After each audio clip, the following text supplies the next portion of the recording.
Welcome back to today's video. So today we're working back on the EJ9. Before I start today's content, I just want to say a massive thank you to everybody that's liked, shared, commented and subscribed to my channel. I do appreciate it and it really means a lot. And I've got a big announcement at the end of the video which I'm going to share to you. Now, a few people messaged me, or quite a few people actually messaged me on Instagram and other platforms and just said, you know, that they wanted to see me kick this car's head in. Now, I will do. Reason being that I didn't was just to keep you wanting to come back and wanting to see more. And that's what we're going to do. So I've got a few things that I need to button up on the car. It will be several videos, but for today, I'll just quickly, run through a few bits that I'm doing. So I've got like an oil pressure gauge that I need to wire up, so I'll probably show you that. Then I've got a wide band over there, if you can see it, on top of the car. Now I'll probably do a separate video for that because it's a bit more in depth. I've also bought myself like a vacuum coolant filling jiggy my bobby, so if I could put it on the car without scratching it, which I probably will anyway. So I've got this off eBay, hopefully you can see it. Ta-da! So that allow me to bleed the coolant system and make sure that we've got no coolant, no pockets in the coolant is what I'm trying to say. So that's one thing that I'll probably do later on, just depends how much I get done. But yeah, let's get stuck in, let's do it. Let's make sure that this is ready to rip, because I owe you it and I want to show you it because I'm really proud of this build and I can't wait to tell you the news later on. Also, we've got some more parts. Obviously it's payday, it's the 1st of February, so we've been paid. We need to buy some more parts for this. And don't worry, for the people that want to see the EP3, the boosted EP3 turbo, it is coming. Just got to wait for a few more bits and then we'll be cracking on with that build as well. So the first tiny little job that we've got to do, in here I've made a nice little blanking plate. So on the back of here, I've just literally marked it up. I'm going to put like a tiny little, probably 4mm pilot hole in, and then I'm going to hole saw these 53mm I think it is, so that'll allow me to run the 3 gauges here. So I'll have the oil pressure, and then I'll also have my wide band, and then there'll be another one for whatever I decide to run. So if I take this out, which I've already done, I think it's this one anyway, so this wire here goes to the little LCD display, which is for the clock. So I've already established that I can use these wires. I'll just cut into these. So we've got like a switch live, a live, ground, and I guess the illumination for when you put the lights on the dash. So I'm going to tap into them, and that's pretty much that really. That's pretty straightforward for anybody.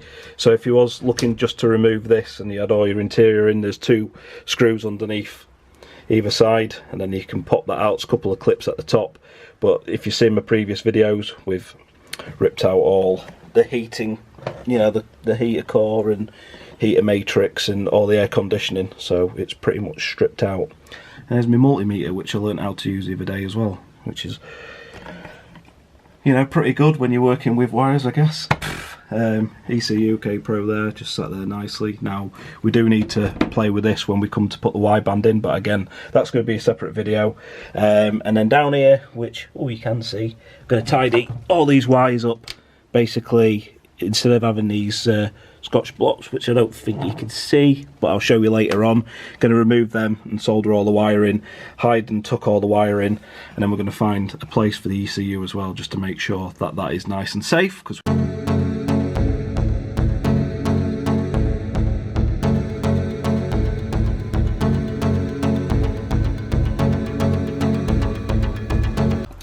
that's a little fascia plate that I've made. I've just decided to put a bit more black paint on it, just to make it pop a little bit more. Got a little bit scuffed, obviously with drilling it down here, but I wanted to paint it beforehand, and then, if I did scuff it or scratch it, just rubbed it down a little bit, painted it with some satin black, which should look nice.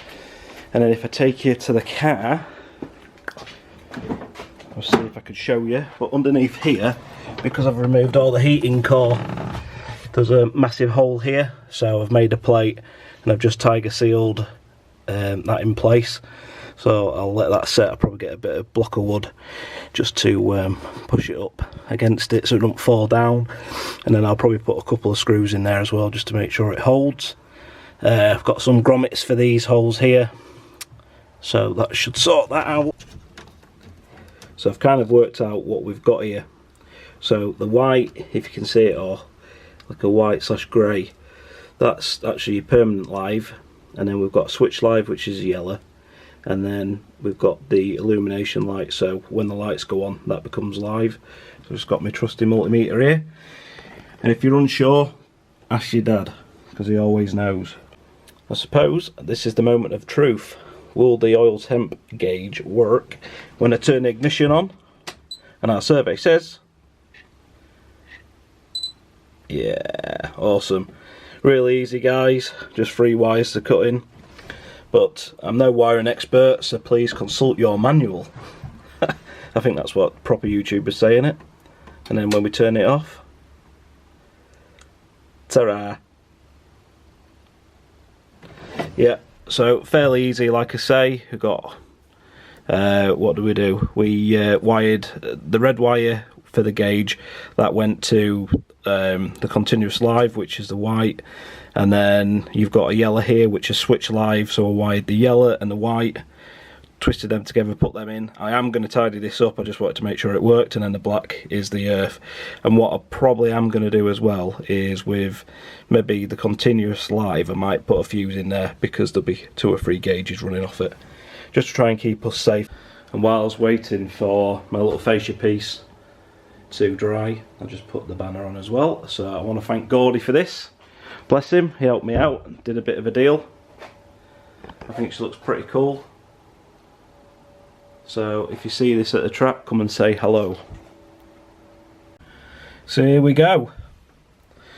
That is the fascia all finished, sprayed up. So I've got the oil temp, not oil pressure, so apologies for that, guys. And then we've got the wideband as well, but don't pay attention to the wideband because I'm taking that back out. We're going to do a separate installation video on that. I just wanted to make sure that everything fit nice and neat, and it does, so I'm well happy. The next thing to do is we're going to work on trying to mount the ECU somewhere secure. I think I've got a place, but we'll find out. And then sort out this monstrosity down here, if you can see it. There you go. So the light's not very good in here. So yeah, sort all that out somehow. So after a little bit of swearing, I've got all the wires now soldered up. So that's pretty good. Looks a bit like spaghetti junction, but I think what I'm going to do is get some cable wrap, kind of make that neater. And then what I've done is I mounted DCU. Sorry, I'm trying to use my phone light as well as everything else. So the ECU's mounted on the side of the dash. So what I'm probably going to do is build like a bracket, come off that bolt there, and then go underneath there, so like a little bit of an L shape. So I could do that at a later date, just so that it's held in 2 positions rather than 1. Probably put a bit of rubber behind the ECU like bracket as well, just to stop any vibrations. But other than that, yeah, we've got all the wiring all soldered, all wrapped up. Scotch blocks are down there, as you can see, with the ends cut off. Right, so that is the temp sensor all sorted. So I finally got the oil temp sensor in the car, built the fascia, got the dash back on. So in the next video you're going to see me fitting an AEM wideband sensor to this car, and I'll do that. But like you've seen in the last clip as well, is the wiring, it does need tidying up a little bit more.